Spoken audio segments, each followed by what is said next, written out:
And so what they're doing is they're taking the kratom product, but then they're making it super strong. And so it's actually addictive, and it's terrible because you can get it over the counter right now, and it should be regulated. And so you've seen that the FDA is trying to get it as a class 1 drug, which is the same as like LSD and heroin. And right now, I literally went and bought a bottle of it at a gas station across the street from my kid's high school. And I was like, this is not safe. We got to speak out about this. Connect with us on the Emotion Wellness Podcast for a transformative journey of human connection. Witness personal stories, improve your mental health education, and acquire valuable resources for optimizing your well-being. And visit emotionwellness.com for more information. All right, welcome to the Emotion Wellness Podcast. My name is Jason Turner, and I'm here with my boy, Mr. Frank Parisi. Frank Parisi's in the house. We're alive today. We're here. We're grateful. We're evolving, elevating, creating, and serving Emotion Wellness. And we have a special guest here today, all the way from Dallas, Texas. He's part of the M1, That One Mastermind with Mike C-Rock. Shout out. We have Dr. Ryan Nordell. That's right. In the house, baby. Thanks for having me. Let's go, dude. And what a pleasure, man. Thank you so much for coming on. I got to study you a little bit on your IG. I saw you on Fox News. That's pretty cool. Yeah. Yeah, very cool. How long ago was that? It was 2 months ago. Really? Yeah. Did you see what the topic was and kind of what we were discussing? Yeah. Pretty cool. Yeah, Fill very me in cool. because I didn't see it. Huh? Yeah. Fill them in. We were talking about, so I got to go on a Fox News. It was a national live program. In fact, my mother-in-law saw me in Florida, so it was kind of cool. And that was the first time I've ever done anything national news, so that was fun. But we were talking about kratom and 7-OH. You heard of that? Not 7-OH, but definitely 7-OH. Yeah. It's interesting because kratom is, and you'll have to go back and watch the whole thing. I don't want to get all the way into it right now. I think it'd be important though, because honestly, we're a mental health addiction treatment center, and our people that we serve it's gas station heroin. Yeah, is that's what right. it is. So that's right. Yeah, and that's what 7-OH is called, deemed the gas station heroin, right? Because it's an opioid-like. And so what they're doing is they're taking the kratom product, but then they're making it super strong. And so it's actually addictive, and it's terrible because you can get it over the counter right now, and it should be regulated. And so you've seen that the FDA is trying to get it as a class 1 drug, which is the same as like LSD and heroin. And right now, I literally went and bought a bottle of it at a gas station across the street from my kid's high school. And I was like, this is not safe. We got to speak out about this. So they're still moving it through. It takes forever. But the thing about it is, and I know we'll probably talk about this a little bit, is that our healthcare system and even how we classify drugs and stuff, we're always behind the 8 ball. Like, so many people are going to get addicted and hurt, and we're just now realizing it. This stuff has been on the market for a while, years actually. And it's like, hey, we need to be recognizing this stuff, out in front, because then people get addicted to it and they come and they use your services, which are awesome, which are great. But I mean, we want to help people before they need, addiction rehab, right? So anyways, yeah, you'll have to check it out, but it was really fun and it was good to educate. And I'm trying to speak some more about it. There's a couple other people that I have lined up who have some pretty big audiences to be able to educate people about it. So it's good. I love that. Yeah. Awesome. Yeah. Awesome. So give us a little background about you. Yeah. Cool. Yeah. Like you already said, I'm from Dallas, born and raised. I left to go to school, so played a lot of sports growing up. I actually ran track in college. I was very blessed to be able to run D1 Where'd you go? track at Baylor University. Oh, nice. Yeah, That's right. You told me that. Yeah, that's right. We did it on the phone. Yeah. I was right after Michael Johnson, so he was like the 96, the gold shoes and the Wheaties boxes. I went in 99. And so he was still there, and so there was big hype around Baylor track around that time and stuff. So I wasn't in the Olympics or nearly as good as him, but I got to go run at Baylor, so it was fun. But that's what really took me into the field that I do now. We do, health optimization. I've always been into health, into working out, running track. I played baseball and soccer and all the things. But then had my fair share of injuries, so I actually went to school right out of getting my bachelor's degree. I went to physical therapy school, got my doctoral degree in physical therapy, and practiced that for a little while, and then really saw, like we were kind of talking off air here earlier, the problems in the healthcare system and with insurance and stuff like that. So I quickly moved away from that, and then started pursuing functional medicine, longevity medicine, that kind of thing. So how long ago was that? 10 years ago. Yeah. 10 years ago. Yeah. So are you an internal medicine doc? Or? No, so my doctoral is in physical therapy, Okay. and so I still keep up with that. But I'm a longevity practitioner certification. Okay. And so I can practice and do some other things like peptide injections and some stuff. I Okay, don't do cool. surgery. I can't do stem cell injections and things. But within my practice, I employ or I partner with physicians that can, let us do kind of whatever we want, whatever we need. So, yeah. Excellent. Awesome. Yeah. How long has that been going on with you? Like, how long has So 8 years, right at 8 years. 8 years? Yeah. Yeah. I really, my story is interesting. So of how I got into functional medicine, because it's a personal story. Let's hear I it. got into physical therapy because I knew I wanted to do something medical, something sports related. I was a personal trainer even before going to college, and doing this stuff, just into fitness, into health, and then my brother, when he was 16 years old, I'm 4 years older than him, so I was about to go into college. When he was 16, he got hit by a drunk driver. He was in a coma for 3 weeks. Wow. Oh, wow. Traumatic brain injury. And, that 3-week time, it was like, hey, is he going to wake up or not? It was just, it stopped my life, stopped our life completely. I was actually in Colorado. I was working at a camp, at a Christian kids camp out there. And so they couldn't even get a hold, because it was pretty remote. We were backpacking and stuff like that. So they couldn't get a hold of me. I didn't get there until the next day, but he had to be care flighted and, the whole thing in Dallas. So, miraculously, miracle of God, he woke up out of the coma, came out of the coma. Then he was at the Baylor Institute of Rehab in Dallas, for 3 or 4 months. But he was somebody who had to learn how to walk again, talk again, eat, dress himself, all this stuff. And literally, miraculously, he is 100% today. He has 3 kids and a family. This was 20 years ago. Yeah, 25 years ago, actually. And he has, zero anything left over from the TBI and stuff now. So, but Amazing. Going through that, I saw, all the therapy that he was getting and stuff, because I was like, I really wanted to go into orthopedic surgery, I thought. But then I saw how they were working with him one-on-one, it was real personal. And I'm a big relationship guy, I like to talk and I like to hang out and get to know people and that kind of stuff. And I was like, if you do surgery, it's kind of like a one and done, maybe a follow-up visit into the clinic or something, that doesn't really fulfill me and meet my need as a person and how God made me to connect with people. And so I saw these guys, these therapists that were with him for 3 months, and just taking him from, nothing all the way to walking out of the clinic, and how fulfilling that was. And I was like, all right, I'm going to go to school and do that. That's pretty cool. So, yeah. So that's what got you into it? Yeah, that's what got me into physical therapy, yeah. That's amazing. Yeah, yeah. Amazing. Yeah. So what was the switch that made it to go from that to where you are now? So a couple of things, I think. So I got out into physical therapy. I actually stayed in Florida. That's where I did my doctoral work. Stayed in Florida, and I partnered up with some outpatient clinics. We had some contracts with the LPGA and working with athletes and things.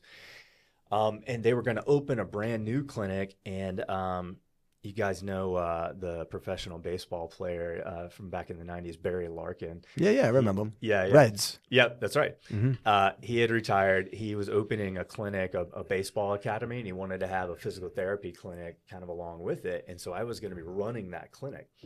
And so I was kind of doing that, moving into a management track, and doing this kind of stuff. And then... 2 things. Another medical incident with my family. My dad in Dallas ended up getting pancreatitis. And if you know anything about pancreatitis, what happens on your insides is it just blows up. It's like a bomb going off on your insides, and then it just eats away at all of your tissues. And the term is called everything gets friable. So you have a lot of internal bleeders and things like that. So you got pancreatitis. Long story short, I ended up moving, saying no to that opportunity to open the sports clinic and stuff, moving back to Dallas to take over the family business, which was in automotive, which I knew nothing about. So I just came in and I was kind of trying to keep it afloat. My dad was in the hospital for almost a year straight. Oh, wow. 10, 11 months almost. Oh, wow. And that was 17 years ago, and he's doing well today. He's not 100%, like my brother, but we saw a lot of medical miracles around his story. Kind of the final straw that made me move from Florida back to Texas and take over the business, say, hey, I have to stay here.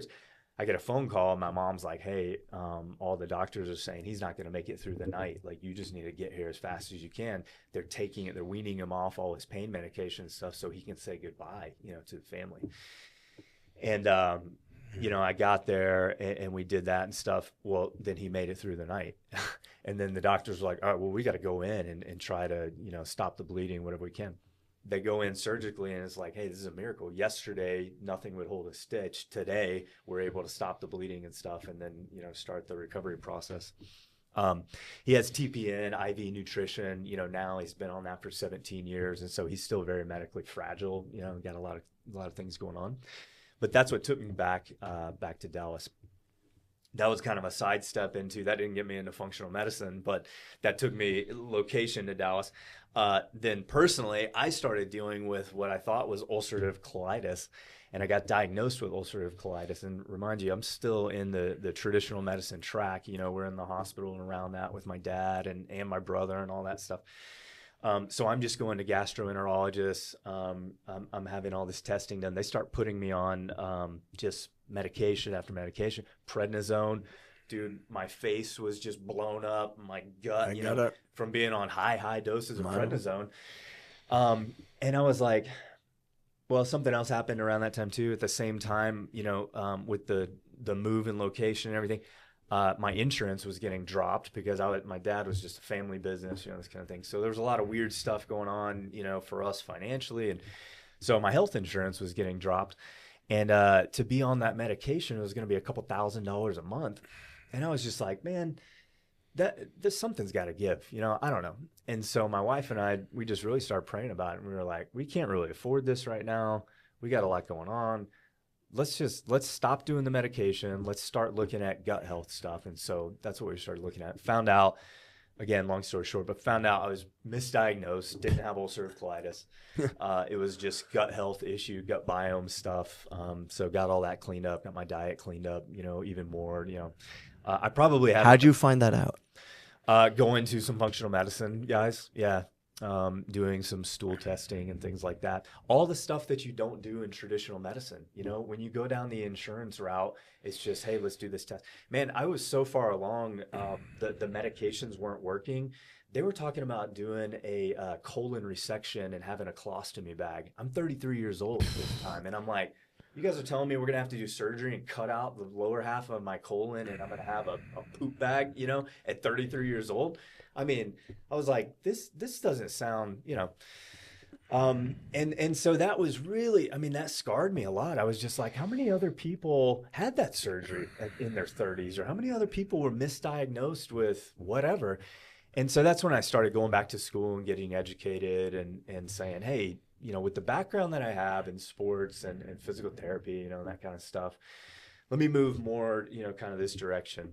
So yeah, that's kind of the overall version of how I kind of started going, the functional medicine route. So yeah.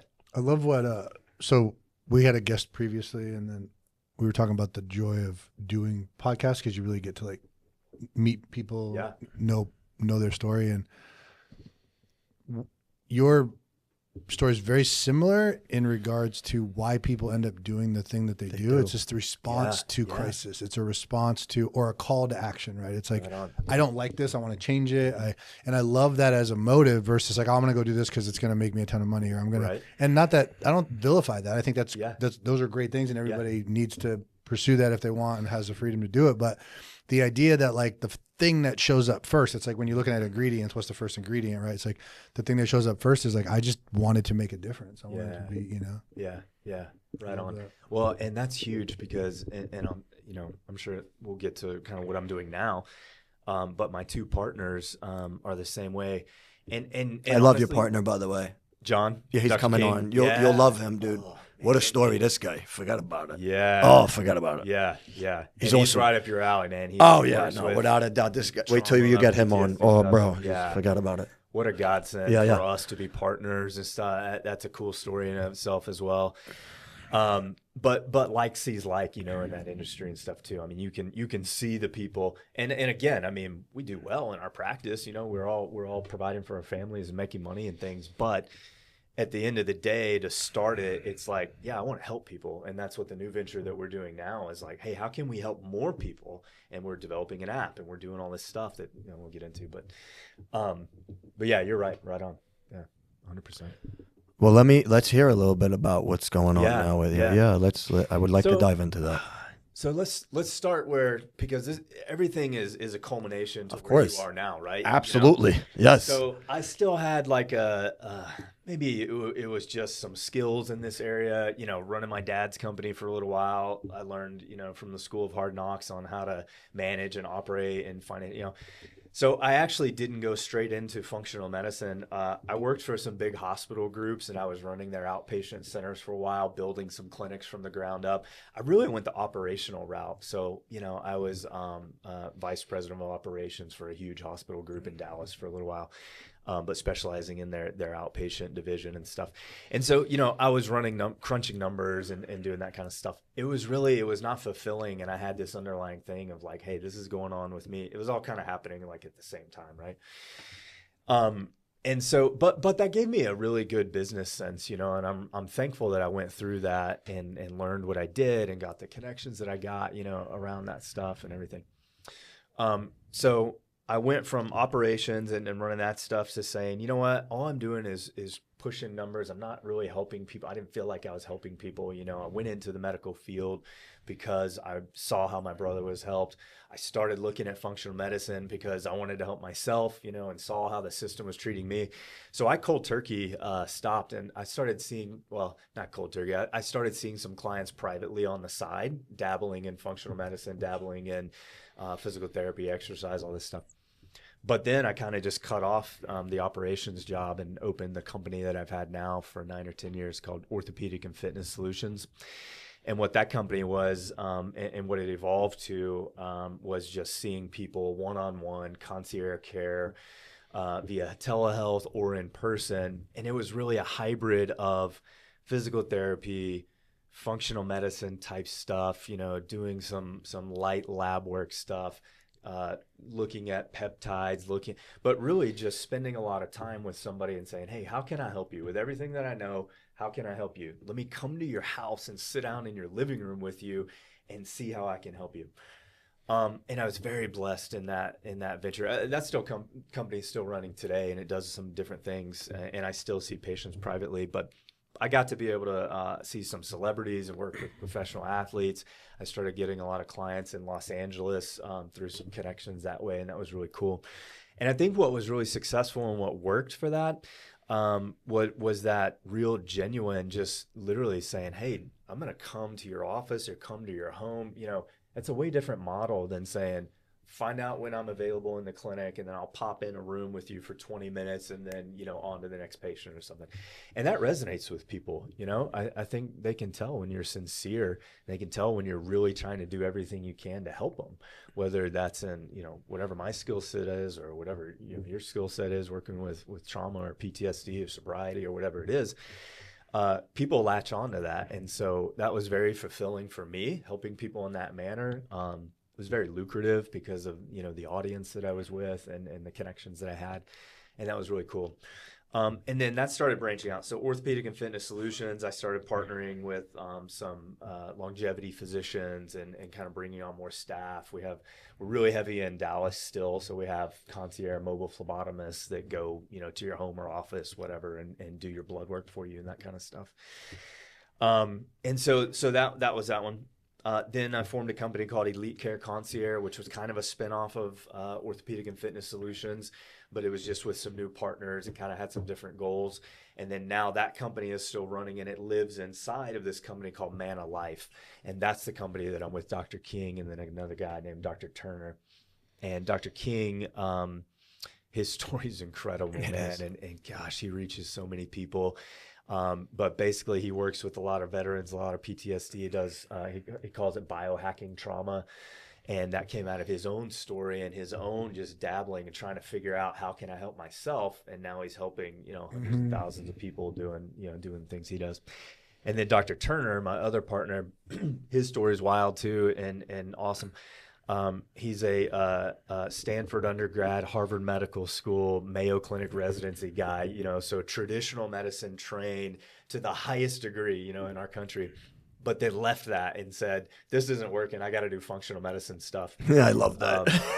It's awesome. It's like the system failed him, failed us, failed his patients. Oh, it did, yeah. And it does. And we see that, you know, over and over again. And I see all these things too throughout my journey of, you know, where I've been, where I'm going, where I'm at. Just, I call them divine appointments too. I mean, Dr. Turner and I met at some conferences, and that story's wild. But I just see all these things, how God has just led and directed me and like introduced me to this pivotal person or this celebrity, you know, that allowed my business to take this big jump and stuff. And so it's really cool because I call them divine appointments, you know, because it's like, I couldn't have put myself in this room or said, hey man, I'm so awesome. I'm so good at what I do. Let me like break into this crowd of people, you know. I didn't do any of that, you know, that's all God. And so, so I think too, like Dr. King and Dr. Turner and myself, we all want to be stewards of that platform that God has given us. We want to share our story. We want to treat people right, you know. And so Manna Life, to get there, Manna Life is an app that's going to be rolling out in about a month.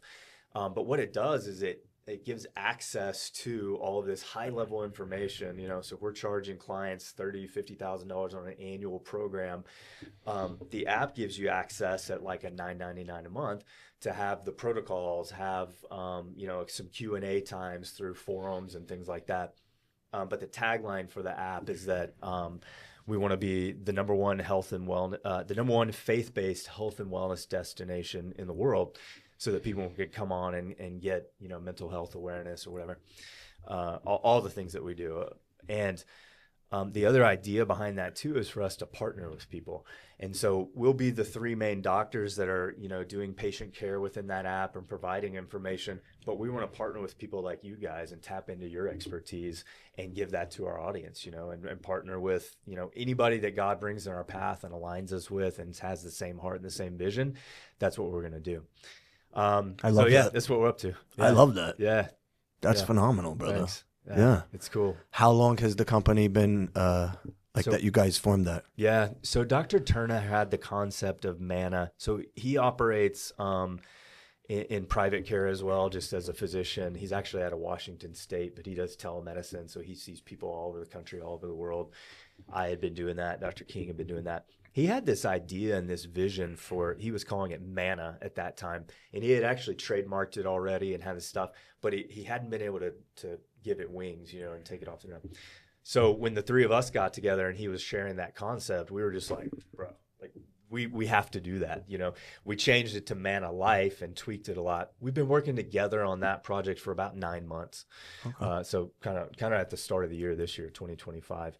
And it's one of those things, I am not a developer in the tech space and all this stuff. We were talking about the podcast studio earlier, and I'm asking dumb questions like, how do you set up to get, you know, I don't do tech very well. Dr. King does, and Dr. Turner does a little bit.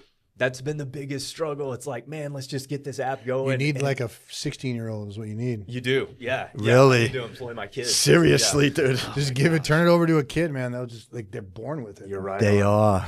They are. Right on. Me and my wife try to figure stuff out. It's like, forget it. Yeah, it takes me 10 times as long, you know, and costs way more. It's like, okay, we just need to hire. So you know, we've been struggling through that. We're pretty close, and I think it's going to be launching here soon. Excellent. Yeah. So it's really fun. What's crazy is like what's led you down this path, right? Like you can't really. God is always in control. Mm-hmm. God is everything. I always say that. 100%. You know. Yeah.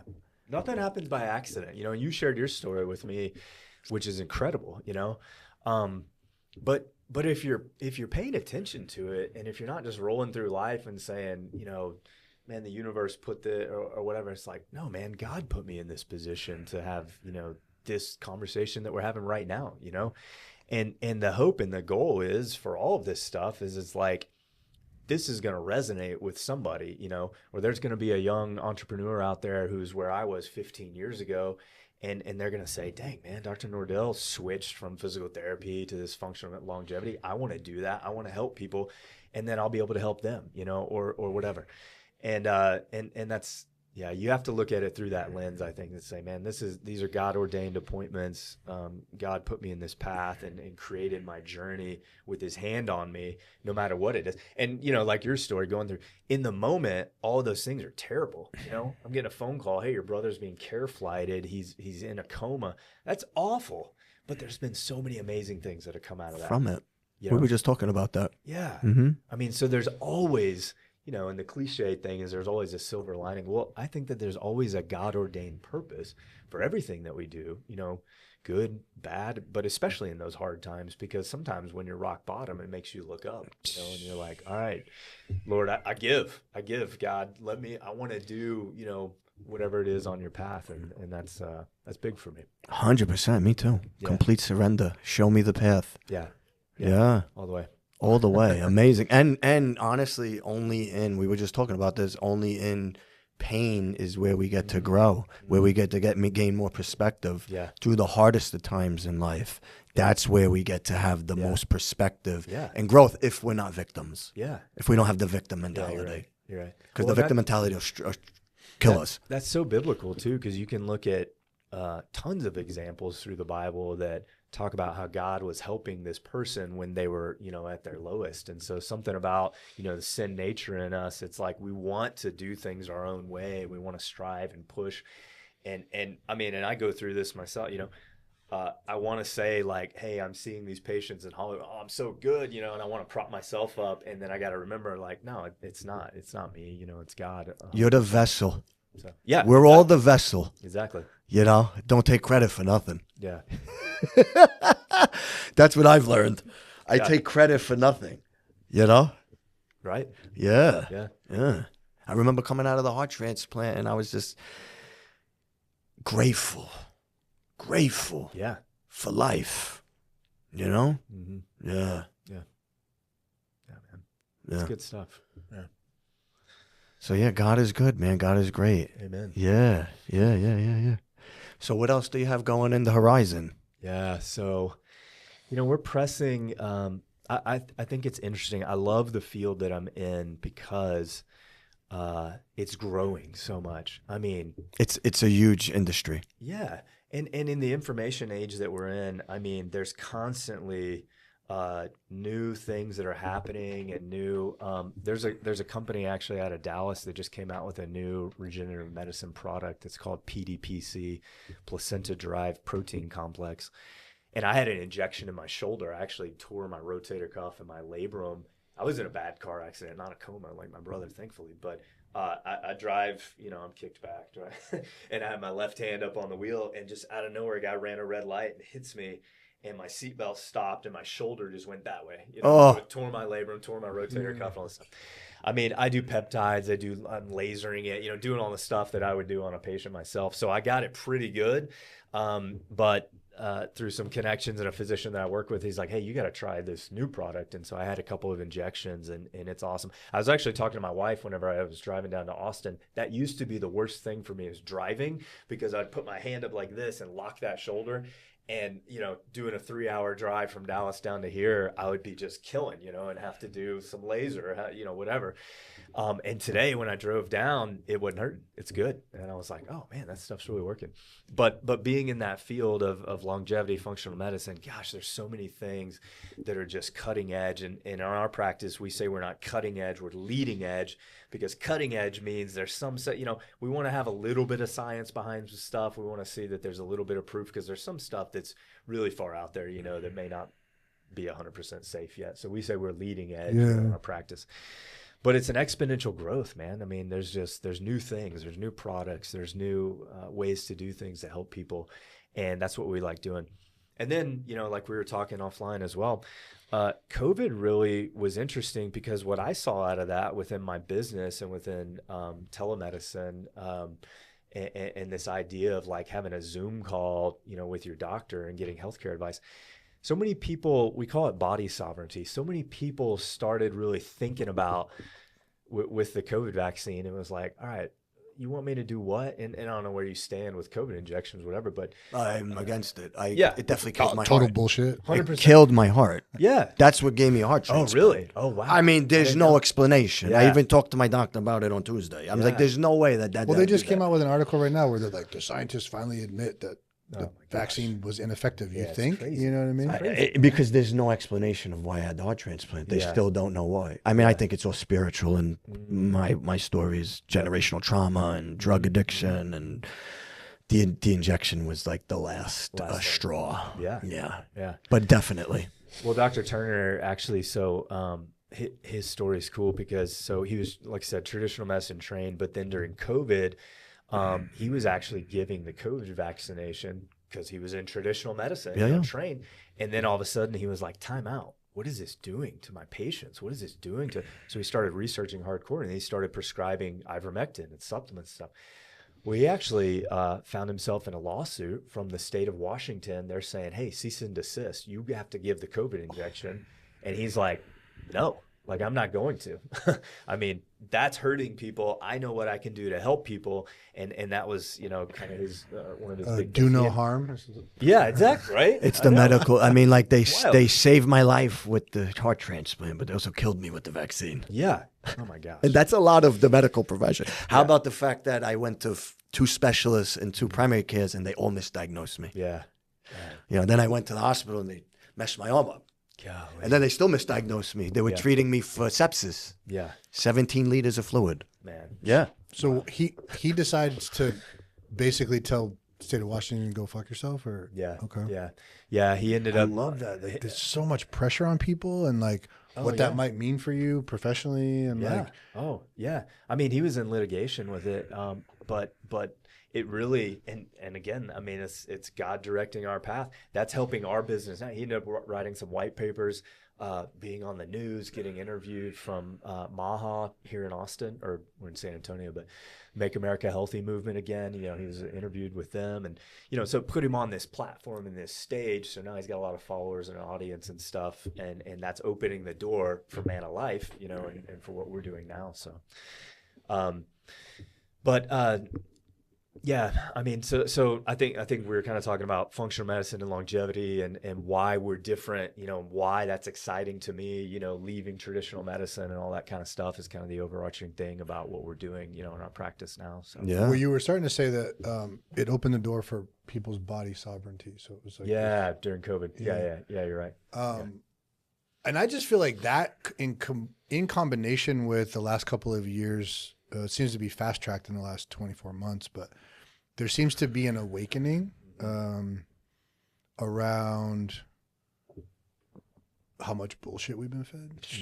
To be honest, I mean, it's just like people are starting to wake up to go, oh wait, you mean the dietary recommendations aren't really beneficial, and the food pyramid's a little skewed, and all the things. So the stuff that we've been talking about from a mental health perspective, and I've been pushing this physical activity model and movement is medicine for 15 years. Like, it's been 15 years in the making of and people thought I was nuts and crazy, and I didn't invent it. I just knew what it did for me. I mean, we can trace this thing back all the way to Cisruta, right? Like, he was the 600 BC. This guy, there's a doctor's like looking at people going, wait, people who are physically active and move more seem to do better, right? And then you look at all the early running clubs and all the different things for like convicts and people in the system. And so I don't claim to have taken that or created it. I've just figured out a way to make people get really excited about it and put it into like a therapeutic practice. But awesome. I think our society is starting to go, wait, there's other ways to do this. And people are tired of the doctor that, I'd love to get you guys to meet each other. Dr. Davila is an incredible human being. And he is also in that space of like wrapping up his contract and like, I don't want to do this 15-minute, build the insurance. Yeah. And he's a guy who will sit with somebody, and you said it, and I'm going to literally show him the rough cut of this. And I'm going to be like, check this out. Yeah. Where you said, I just wanted to go into your house and sit with you and find out. That's what goes a long way, right? That's what Dr. Davila is like. He literally will sit with you and looks at everything and says, let's figure out this, and let's go here, and explains it. And that concierge, not everybody can afford it, which is unfortunate, but Yeah. it's the way to go. Like if you can, I tell people all the time, if you cannot use your insurance, Yeah. like, you're going to be better off. Yeah. Like I promise you, and the idea of investing extra money into your food budget and extra money into the physical fitness and paying privately for whatever peptide, even things that are, and I'm curious about your, if you guys have more research on it, but the little bit that I've done is like, what's interesting to me is there doesn't seem to be a ton of research on peptides. Yeah. But everyone who uses them swears by them. So it's got this like incredible either placebo effect or there's something really going on with it, right? Yeah, Do you, Yeah. is that similar in what you're seeing with people or? Yeah. So, I mean, it's been regulated by the FDA, of course. And so when I put a lens on of traditional medicine and kind of you're looking at it overall, well, why is the FDA regulating it? The reason why is because it works, because they want a piece of it. They want their hand on it. Right. So given my orthopedic background and when I see patients, I'm a lot of, my platform with orthopedic and fitness solutions is non-surgical, non-pharmaceutical pain management, is what I say. So I see a lot of pain management clients, in that lens. So I'm using BPC 157 and TB 500, and those have been around for the longest, and they're working. And there's some stuff, some people get confused about taking the oral, which doesn't work. You've got to inject it, close to the area that you're trying to. I take both of those. Yeah, awesome. Yeah, and it's tricky, what's the source where you get it from? The cheapest thing online, who knows what it's. Well, it's all from China, right? Yeah. So there's a couple of reputable companies that we order from. But then you start looking at some performance stuff like the Moreland, Tesamorelin, Sermorelin and stuff that are mimicking human growth factor and that kind of stuff. And that starts getting interesting and getting into a different thing. But yeah, I kind of stick with those, TB 500 and the BPC 157. And there's like making sure, just for people who are listening or might, want to embark on this journey too, is really making sure that third-party testing is happening. And there's like from my understanding, there's a couple different programs. One's like Murphy Brown, and the other, are you familiar with that? And then there's another company. So there's like, my buddy owns a supplement company. He kind of explains to me like, so just making sure that the products that you're getting are tested and, and we have, our doc will get them tested for people. They can bring them to him. I don't know if you guys do that, but like cool. If he meets with a patient, like, hey, I'm taking these things and I want to keep taking them. Well, let me send them off to a lab and make sure that you're getting, Wow. I mean, we always recommend, that's what we do, right? You gotta, one of the unfortunate things about, the information age that we're in. I mean, everybody can be their own WebMD doctor. You can get online and look up, I need to take that. And so what happens, and Dr. Turner likes to say this when he evaluates a client for the first time, the thing that he does is he goes through and he looks at all their supplements and stuff, because I mean, 100 times out of 100, when we get a new client, it's like they're taking stuff that's contraindicated, or too much or too little. They work against each other. Yeah. And it's like, okay, let's go through it. And it's like, well, my brother took this thing, so it's awesome. And then, I bought this BPC online and it's oral. And it's like, well, bro, that's not helping your ankle. That's for gut inflammation. So you've got to have, in essence, a quarterback, right? Somebody that can look at all of it and then say, hey, you're wasting, $1,000 a month on this stuff you think is helping you. Let's whittle it down to these. And these are the right products. And this is the right brand that is third-party tested. That's good, And so that's a big part of what we do. And we can really democratize that too with the app and stuff. You can pay a $9.99 or $80 a month instead of, a couple grand a month to get that information. It's like that's something that we're really excited about to do, and democratizing that. 'Cause you mentioned it earlier too. It's expensive right now. And I hate that, because people should be able to get healthcare that's good without having to mortgage their house, or without having to say, hey, well, this is only for the elite, and it's like that right now. But there's a lot of other companies that are doing the same thing. And I think once more products get out there, more information gets out there, the price starts to come down on this. And we see that that's cyclical for lots of industries. There's more competition too. There's other people doing it. So on a concierge basis, and there's a really great company. So on the side of the three businesses that I do, I also do some consulting. I kind of had a background from the big hospital groups of building some outpatient clinics and things. So I do startup consulting, and I've done some for a few pretty big longevity companies. One of them just started out of Austin, so I was driving down to Austin a lot and helping them out. But as those companies grow and more of them pop up, we have competition with each other, which is great because it's great for the client, it's great for the patient, because they can choose, and that drives the price down for everybody too. So it's good. Well, and I also feel like it keeps creativity and and quality of product. Too. Yeah.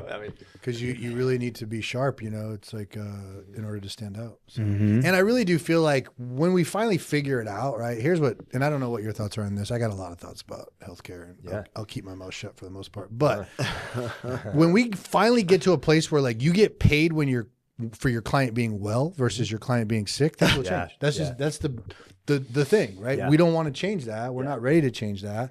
Mental health is like they'll keep paying you and your clients aren't getting any better, and there's really no, it's like there's so many criminals and like not good people out there like profiting off of the system, and it's like, wait a minute, why don't we look at like how this whole thing is done? And we here are like, our model is if you're sick, you get paid as a provider. Yeah. I mean, to sum it up, it's reactive care instead of proactive care. Totally, yeah. And so I think building a case for, and that's what, in essence, that's what longevity medicine is, right? Like, we don't subscribe to the fact, and I don't, and Dr. King and Dr. Turner, I'm not trying to make people, we're not doing Brian Johnson and trying to be immortal or trying to live to 200 years old or something. Yeah. Are you going to live longer? Yeah, but you're talking about the difference between health span and lifespan. So lifespan is just your chronological years. Like, am I going to live to be 90 or 95 or 105 or whatever? But your health span is how healthy am I, for a duration of time. And I don't care if I live to be 105 if the last 25 years like suffering. Suffering. Yeah. No, take me home, man. Let's meet Jesus now. I agree.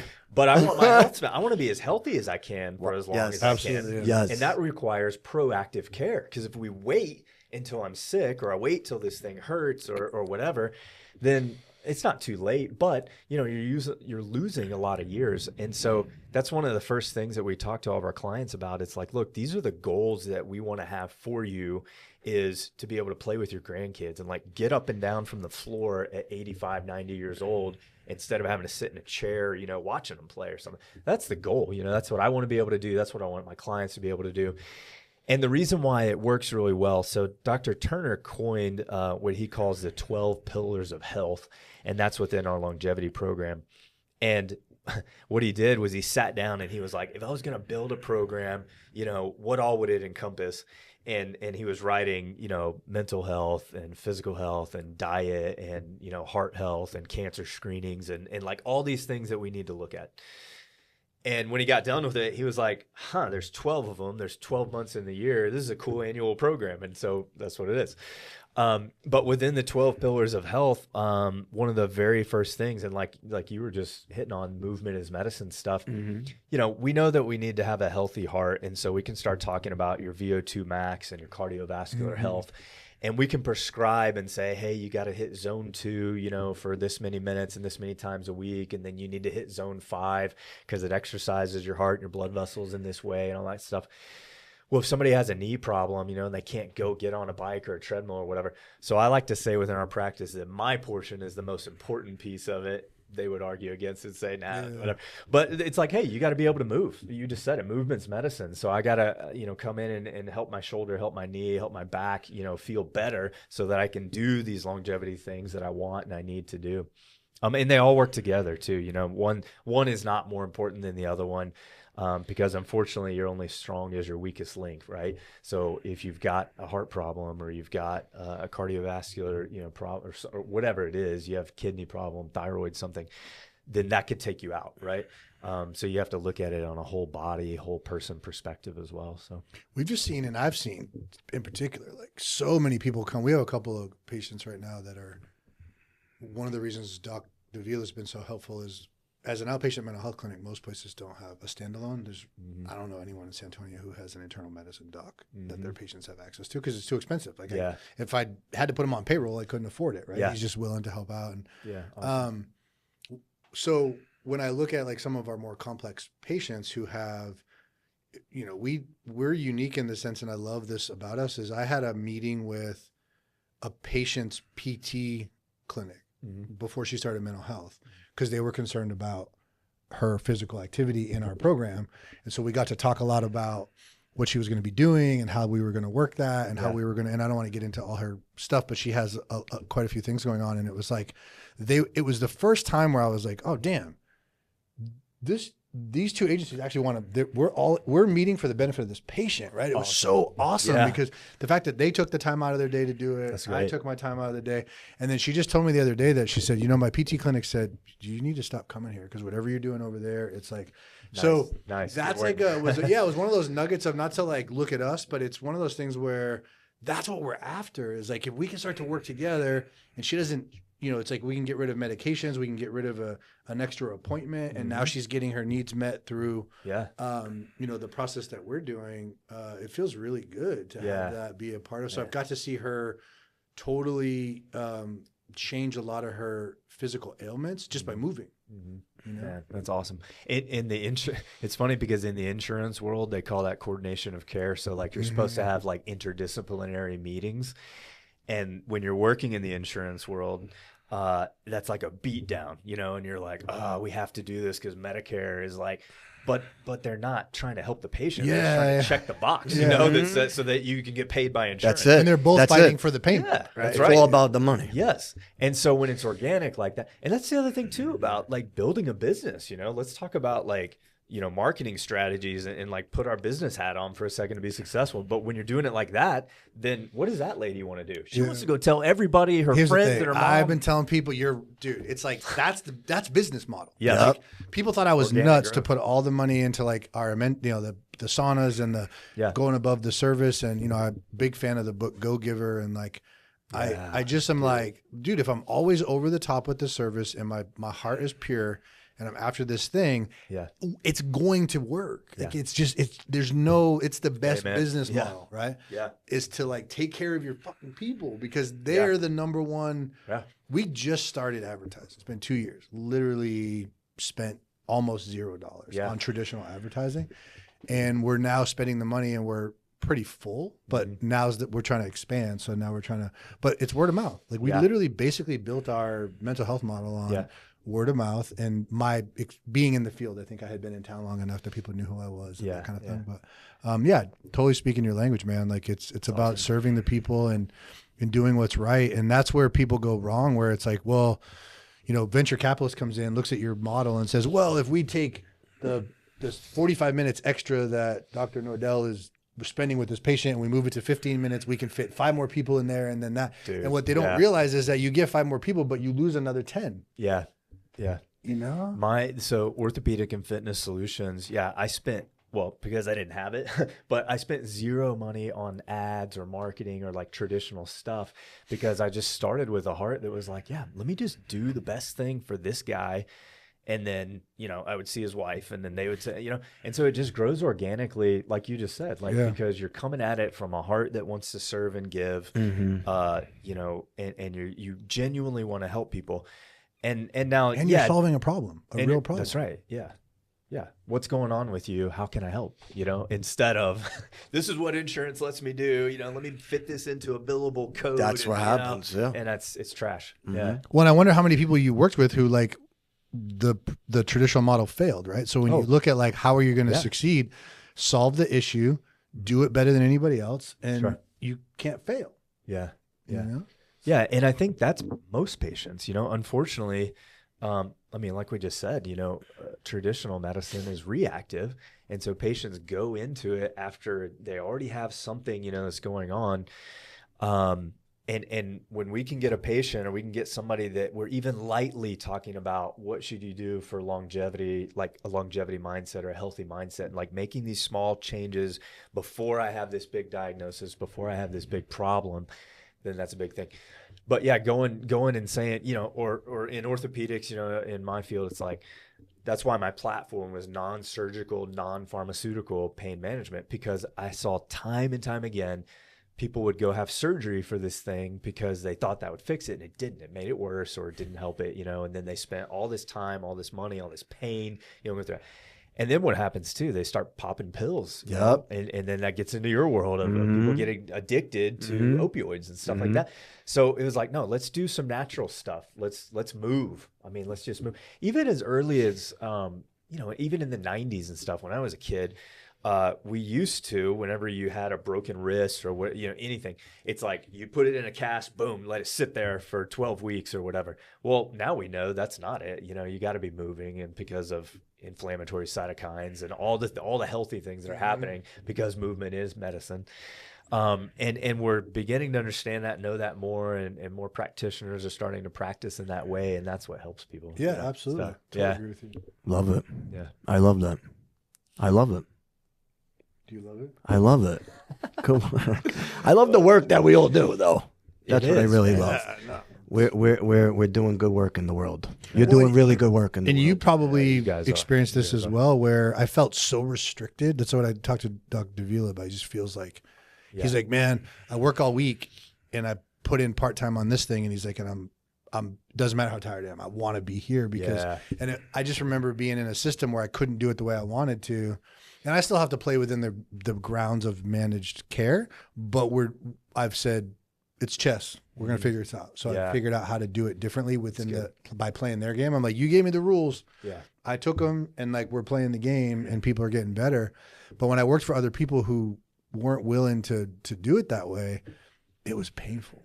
And it made a job that I was really passionate about and a mission that I was really excited about not at all. Yeah, it doesn't bring you joy because you know that you have a calling or where you're fulfilled, and that wasn't it. Yeah. And that was like too many people. Well, I think most people that are healthcare professionals or around, that industry, you get into it because you want to help people, but then you get sucked into the, Medicare or insurance rules and regulations, and then now you're just doing a job, and you're filling out CPT and ICD-9 codes, and how can we be most profitable by billing this code versus that code and all this BS, and that's the problem. Then you're just burnt out, So the market's huge, and I love helping people who are in the medical field that want to leave it and do something like I'm doing, something like you guys are doing.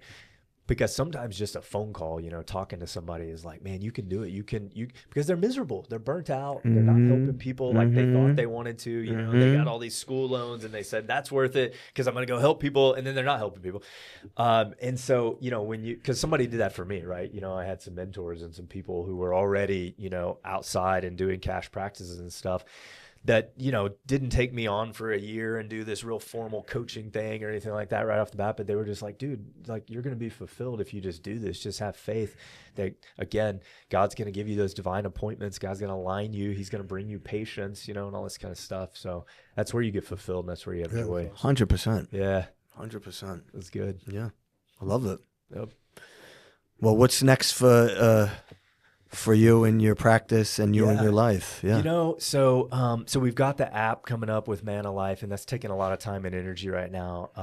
And that's going to be awesome though. I'm so excited about it. And I'm so excited about the partnership with Dr. Turner and Dr. King.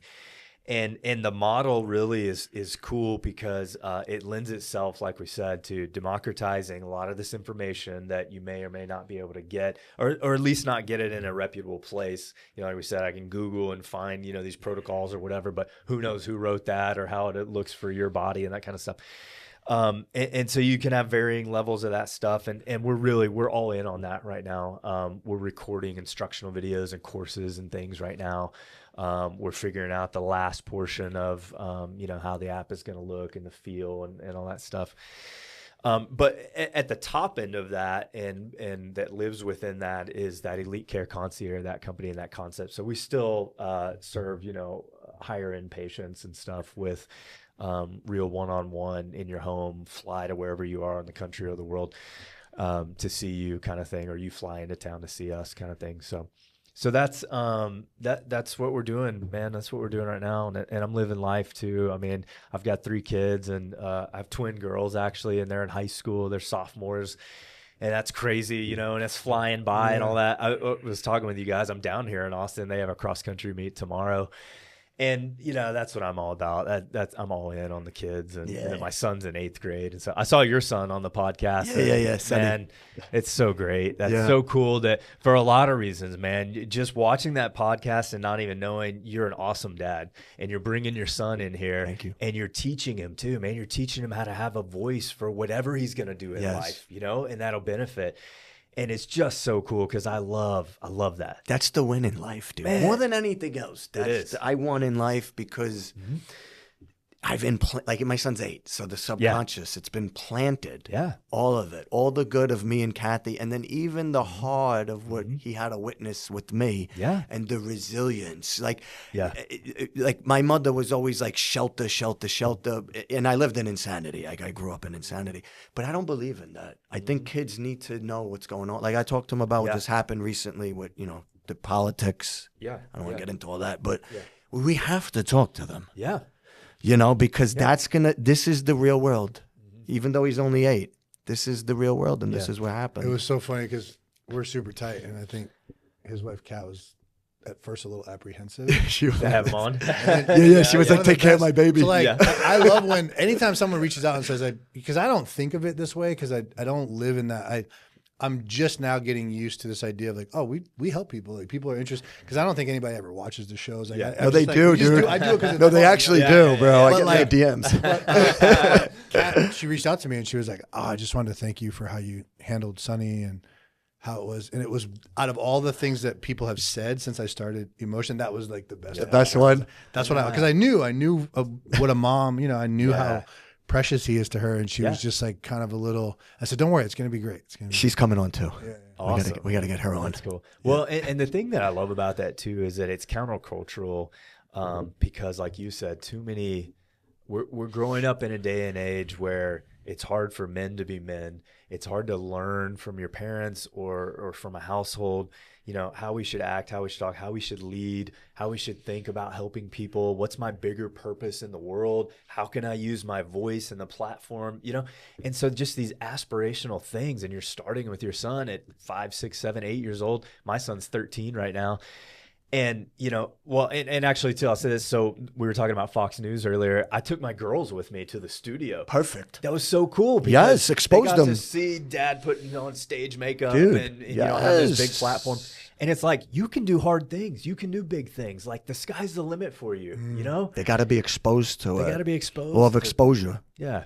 And I love that. And so, that's foundational. So we started talking about this, like, hey, what's next for you? That's always the thing right now, because we have such a limited time. That time is starting to go by way too fast now that they're in high school. It's like, holy crap. And we're in our 40s. In 6 months. And and then they're going to go and do their own thing in the world and that kind of thing. So the time is precious that you have with them. And so no matter what I do in life and in business, the family is involved and they come first, and they're there, and they'll travel with me and stuff.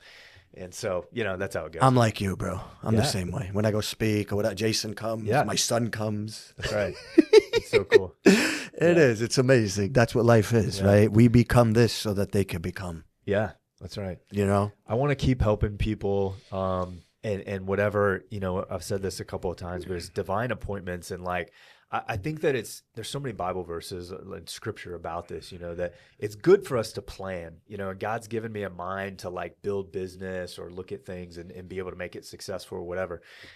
But the bottom line is I just want to do whatever he's got next for me. Correct. And I don't know exactly what that is. I know what it is right now. Yeah. He's brought me and Dr. Turner and Dr. King together, and we're building Man of Life. And that's going to be a cool resource, and it's going to reach a lot of people. But, I don't know if I'm going to be doing that in 5 years or 10 or 3 or whatever. I'm just going to keep on doing whatever God puts in my path and leads me in that way and says, hey, this is where you're supposed to go. This is the stage you're supposed to be on, whether it's big or small, I mean, whether it's reaching millions of people or reaching, one guy in his house, because sometimes that's more impactful. Absolutely. You have a big stage and you're speaking blanket, generally, or you're helping one person overcome addiction or move or get rid of pain or whatever. That's what it is. That's what it is. That's what makes this amazing. Yeah. So where could our audience find you? Yeah. So Dr. Ryan Nordell is my Instagram. I'm pretty active on that, and I'll reply to that kind of stuff most quickly. But then be looking for the manalife.app. So it's going to be in the Apple Store, anywhere you can find an app, but it's manalife, one word, .app is the website. And that's going to be live. And probably by the time this is out, we'll be going. So cool. But yeah, that's it. Awesome. Yeah. Awesome. Well, I really appreciate you coming out. Yeah. Thank you guys. Some time. It's great. Thank you so much. Thank you for coming. Thank you for coming all the way from Dallas to San Antonio. Of course. I look forward to our relationship. That's right. Yeah. Amen. Thank you for connecting with us on today's episode of the Emotion Podcast, where we discuss all things mental health. Connect every week as we explore incredibly intimate stories of persistence and hope, delve into mental health education, and explore valuable resources. Available on YouTube, Apple Podcast, Spotify, or wherever you get your podcasts. And visit emotionwellness.com for more information.